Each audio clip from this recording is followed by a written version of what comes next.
하늘문교 성도 여러분, 사순절 5번째 주일을 맞이하고 바로 또 어제는 춘분이 되었습니다.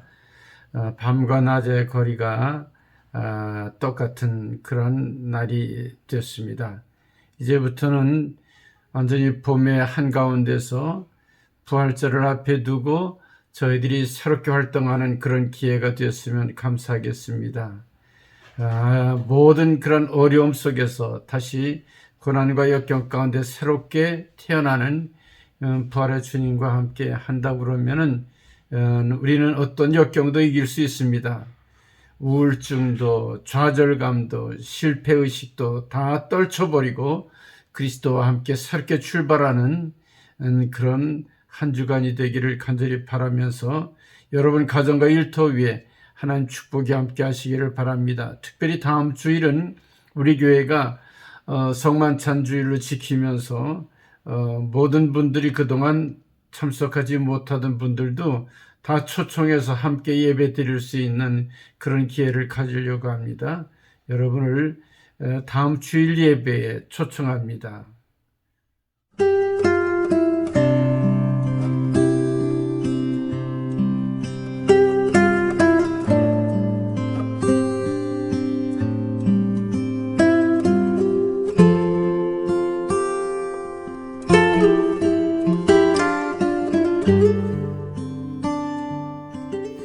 오늘도 주신 하나님 말씀은 요한복음 6장 66절에서 69절까지 말씀 봉독합니다. 그때부터 그의 제자 중에 많은 사람이 떠나가고 다시 그와 함께 다니지 아니하더라.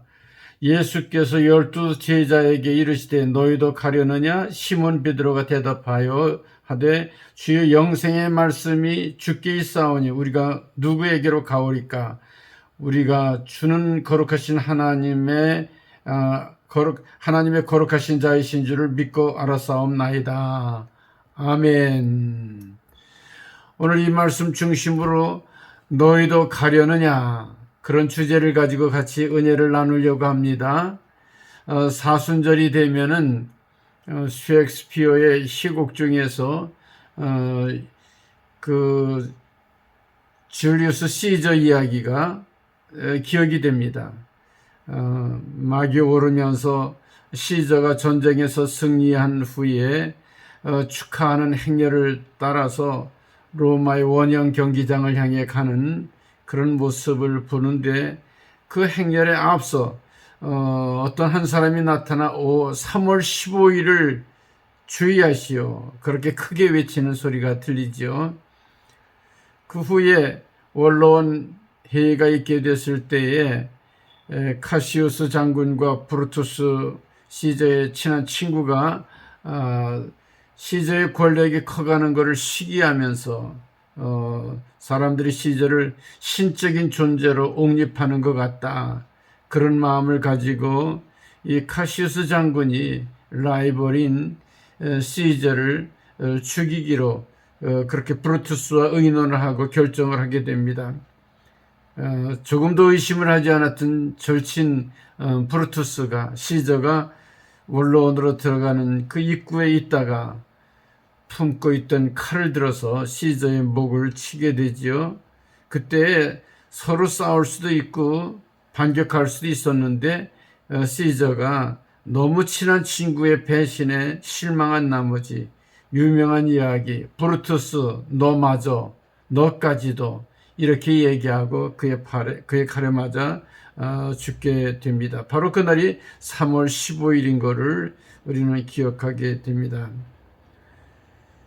3월 15일에 이런 위기를 당했을 때 그날 저녁에 그 부인이 아주 불길한 꿈을 꾸게 되죠. 그랬을 때 꿈 이야기 듣고 시저가 답변하기를 겁쟁이는 죽음을 맞이하기 전에 여러 번 죽습니다. 그러나 용맹한 사람은 한 번 죽을 뿐이지요. 그러고서는 그 길로 가서 결국은 브루투스의 칼에 맞아 죽게 되죠.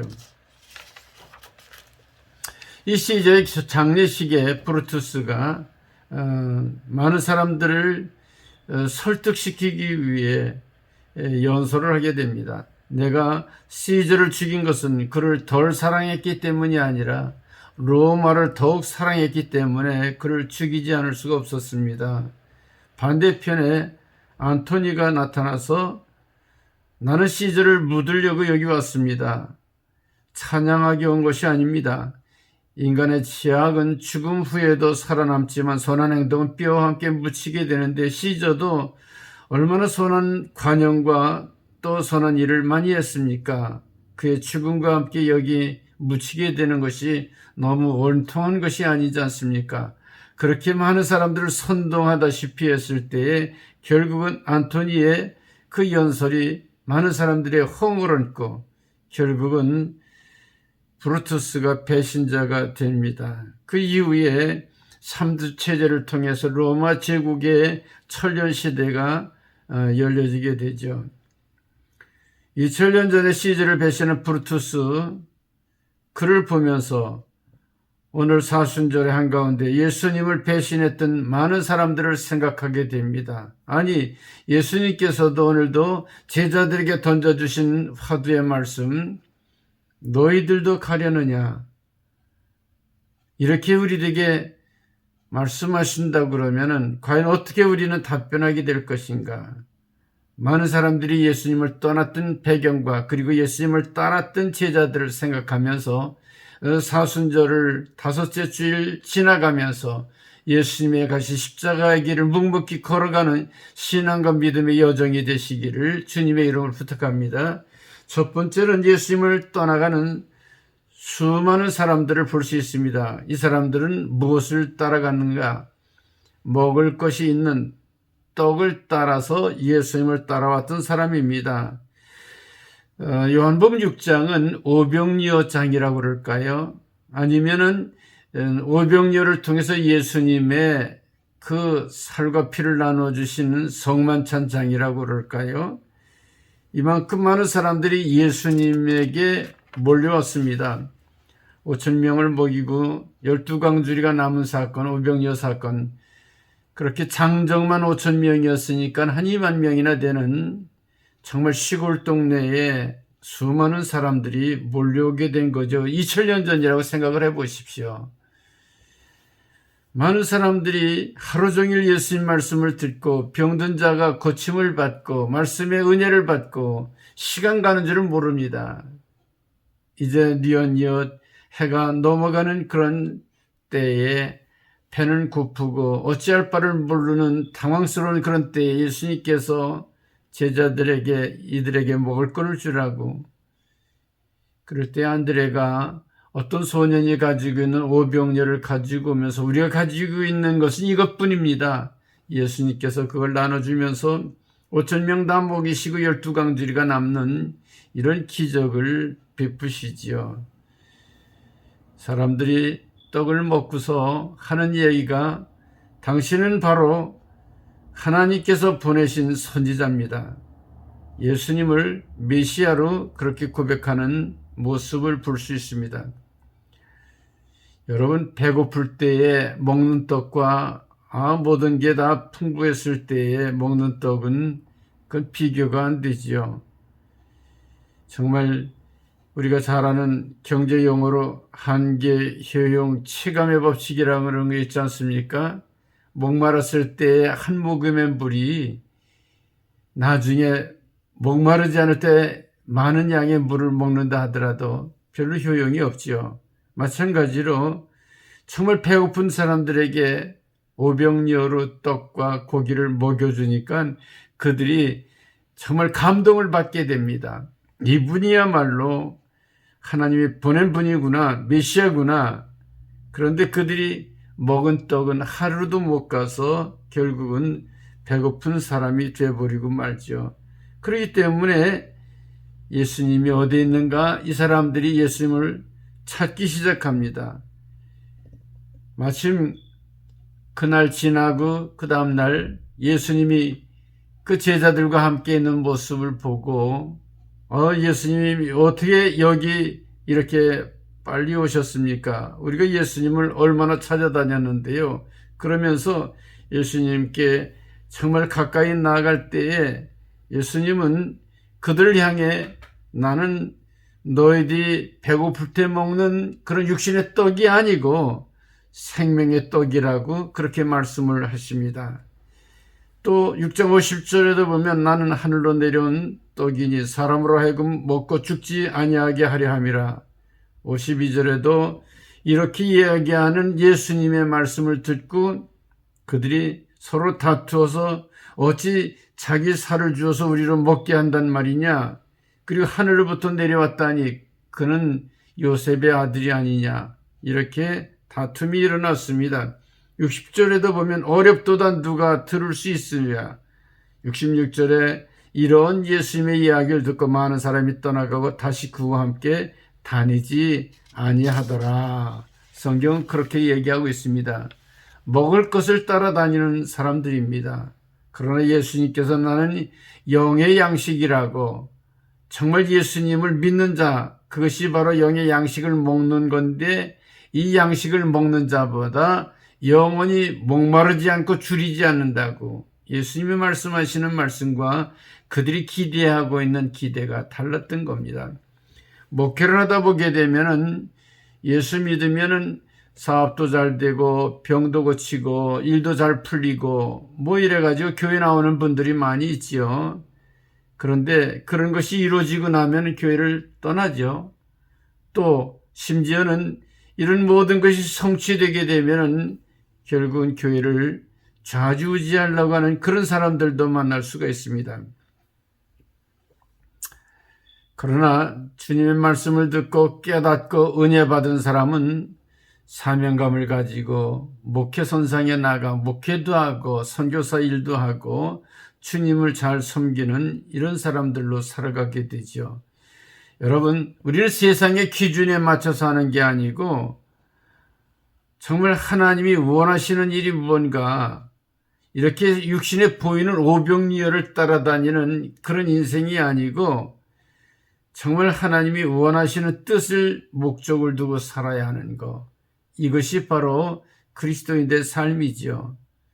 자, 둘째로 예수님을 떠난 사람들을 보게 되면 예수님을 이용하려고 하는 사람들이 다 떠났습니다. 마태복음 4장에 마귀가 예수님 시험할 때에 지극히 높은 산으로 데리고 가셔서 당신이 내게 엎드려 경배하라, 그러면 보이는 이 모든 천지를 내게 주겠다. 예수님께서는 말씀하시기를 기록하였으되 주 너희 하나님께 경배하고 다만 그를 섬기라 하였느니라.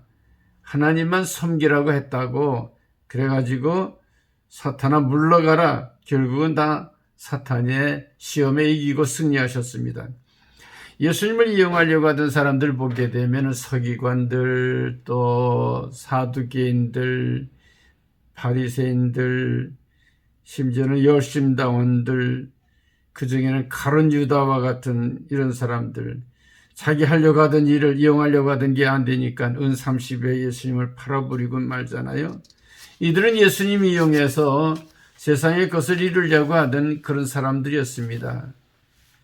심지어는 유다 백성들이 요한복음 6장 16절에 그들이 와서 자기를 억지로 붙들어 임금 삼으려는 줄 아시고 예수님께서는 다시 혼자 산으로 떠나가시니라. 세상 사람들의 기준으로 보게 되면은 예수님을 높여서 임금 삼은다 그러면은, 아, 너희들이 나를 그렇게 생각하는구나. 그러면은 내가 임금 노릇할 테니까 너희들 나를 따르면은 너희들도 잘 되고 나도 잘 될 것이야. 뭐 이러면서 한편이 돼가지고 세상 나라를 세워나갔을 것입니다.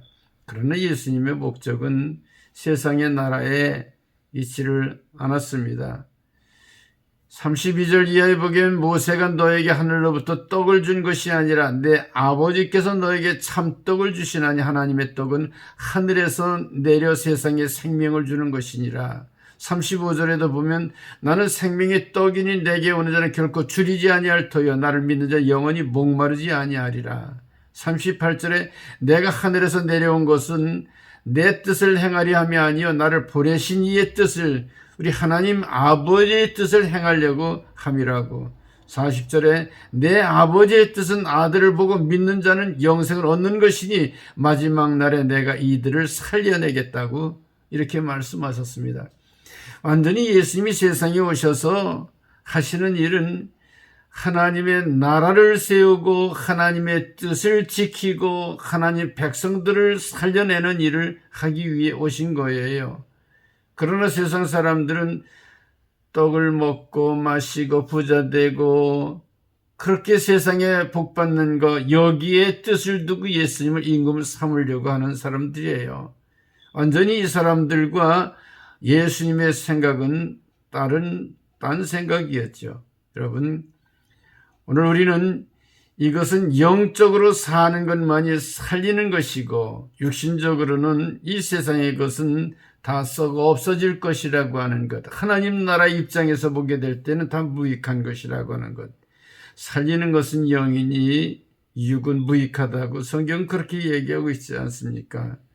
그러므로 이 예수님이 영적인 하나님 나라를 세우려고 하는 그런 목적하고 육신적으로 세상에 성공하려고 육신적으로 세상의 것을 추구해 나가려고 하는 욕심을 가지고 있는 사람들하고 둘이 만나면은 하나가 될 수가 없는 거예요. 결국은 예수님의 말씀을 따라 살게 되면은 육신적으로 사는 사람들은 따라갈 수가 없고 배신을 하게 되는 거죠.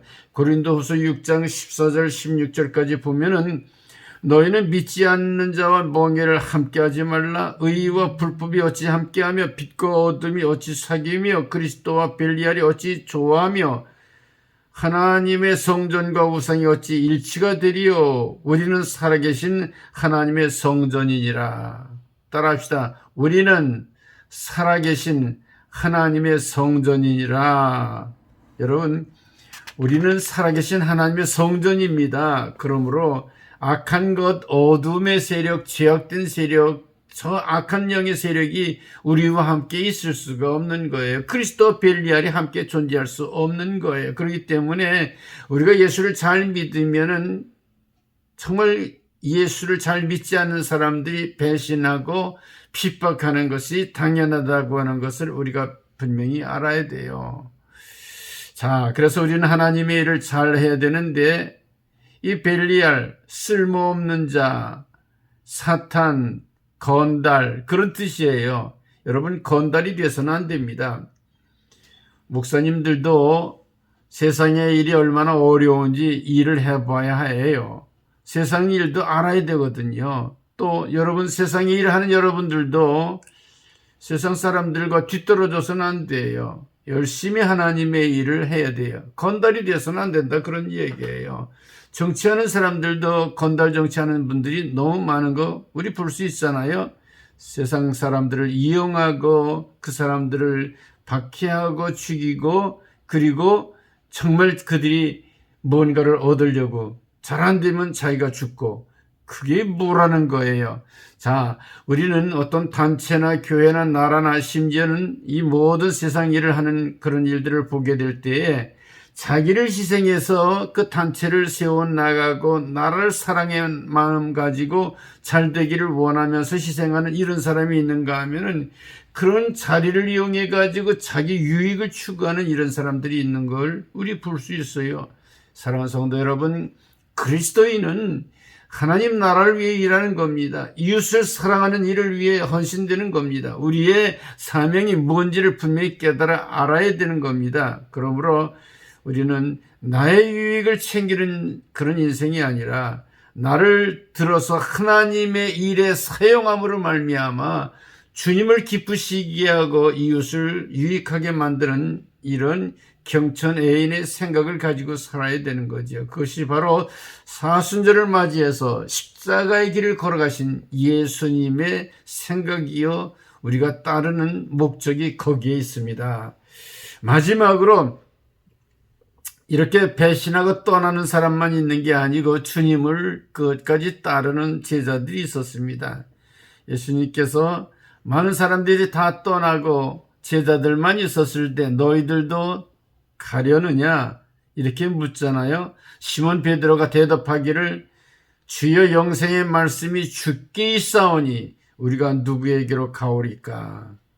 여러분들도 이렇게 답변하시기 바랍니다. 주님, 영생의 말씀이 주님께만 있는데 우리가 누구로 가겠습니까?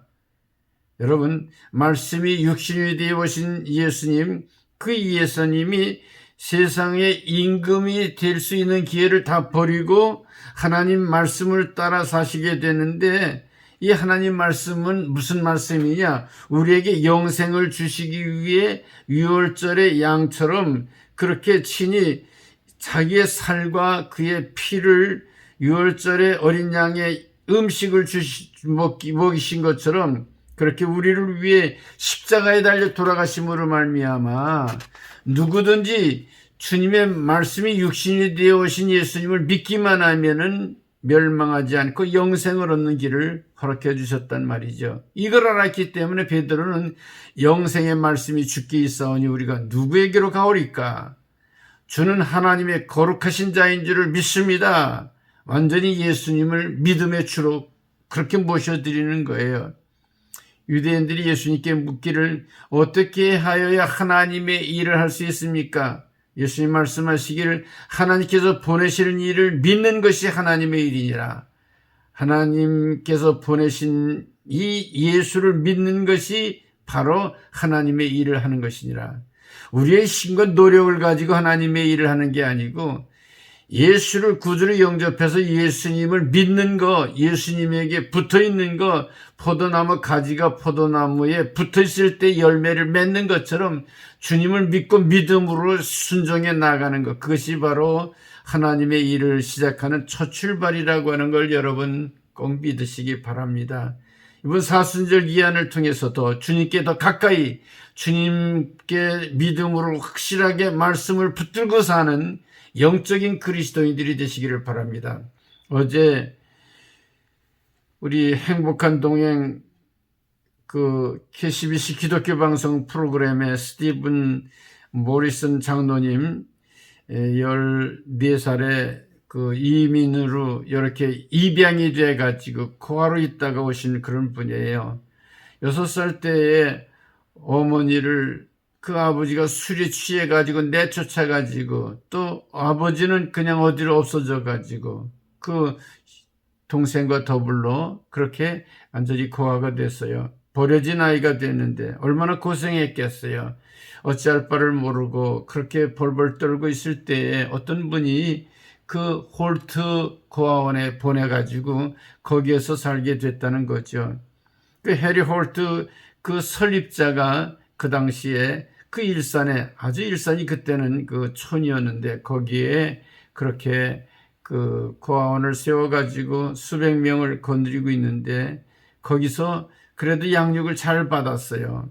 특별히 어느 전도사님 내외가 토요일마다 와가지고 성경을 가르쳐 주면서 예수님을 전하는데 끝나고 나면 꼭 구원의 확신을 물었다는 거예요. 오늘도 이 말씀을 듣고 예수를 구주로 영접한 사람은 남으십시오.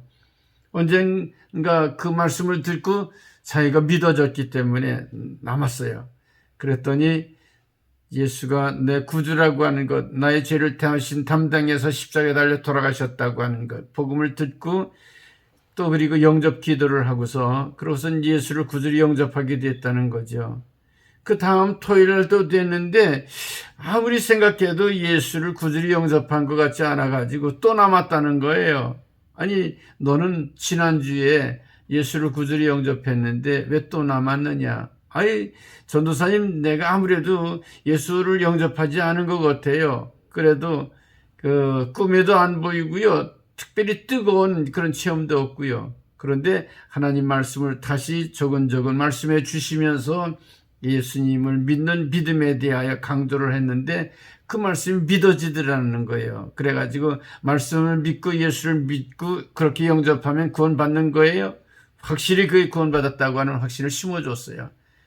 그 다음부터는 친구들과 함께 가다가 남의 집 참외 따먹는 거 안 하고 이웃집에 있는 달기 계란을 라면 훔쳐먹는 거 안 하고 그런 것들을 안 하게 되더라는 거죠.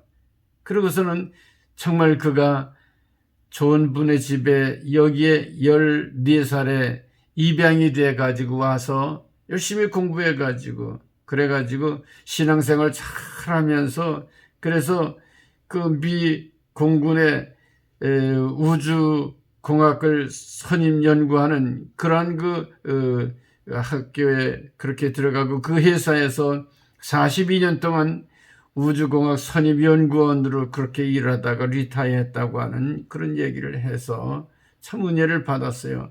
한국에 나갔을 때 자기의 오늘과 그리고 친구들의 그렇게 비참한 모습을 보게 되면서 자기와 그들 사이에는 예수를 믿느냐 안 믿느냐 그 하나밖에 차이가 나지 않는다고 하는 걸 생각하면서 이 모든 것이 하나님의 은혜라고, 그러면서 이 하나님의 은혜에 보답하기 위해서는 나와 같은 처지에 있는 많은 고아들을 입양시키는 일이고, 또 이제 입양에 대한 선입견을 가지고 있는 사람들에게 입양이 얼마나 귀한 일이라고 하는 걸 얘기하면서 마지막 하는 얘기가, 예수를 구주로 영접한 여러분들은 하나님의 자녀가 됐기 때문에 예수 그리스도를 통해서 하나님 아버지의 입양을 받은 자입니다.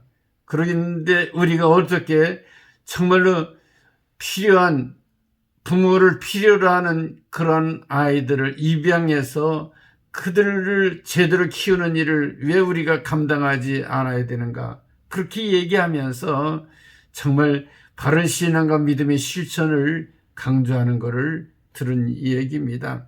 사랑하는 성도 여러분, 오늘도 우리는 주님께서 말씀하십니다. 말씀이 육신이 되어신 예수님께서 우리들에게 비전을 주십니다. 이 비전이 주님의 말씀입니다. 내가 이 말씀을 따르겠는가? 이렇게 여러분들에게 도전을 주실 때 영생의 말씀을 내가 믿고 믿음으로 따르겠습니다. 내가 지금 여기에서 주님이 원하는 그런 일들을 위해 새롭게 결단하고 따르겠습니다. 주님이 가신 십자가 길을 따라가는 그런 저와 여러분들이 되셔서 정말 부활의 영광에 참여하는 그런 성도님들 다 되시기를 주님의 이름으로 간절히 부탁드립니다. 기도하겠습니다. 아버지 하나님, 은혜를 감사드립니다. 오늘도 예수님을 따른 수많은 무리들이 있었습니다. 그러나 다 떠나고 제자들만 남았을 때 예수님께서 허탈하게 너희들도 가려느냐? 베드로가 영생의 말씀이 여기 있는데 우리가 누구에게로 가겠습니까? 영생의 말씀 주님을 붙들고 믿음으로 주님과 함께 정말로 순교하는 자리까지 가게 되셔서 오늘의 교회가 있게 된 것을 다시 한번 생각하면서 오늘도 주님이 가신 십자가의 길을, 말씀을 따라가는 영적인 그리스도인들을 살아갈 수 있게 하옵소서. 우리 주 예수님의 이름으로 간절히 축원하며 축복 기도드리옵나이다. 아멘. 할렐루야. 하나님의 은혜와 평강이 여러분 가정에 함께 하시기를 주님의 이름으로 간절히 축원합니다. 다음 주에 꼭 만나기를 바랍니다. 감사합니다.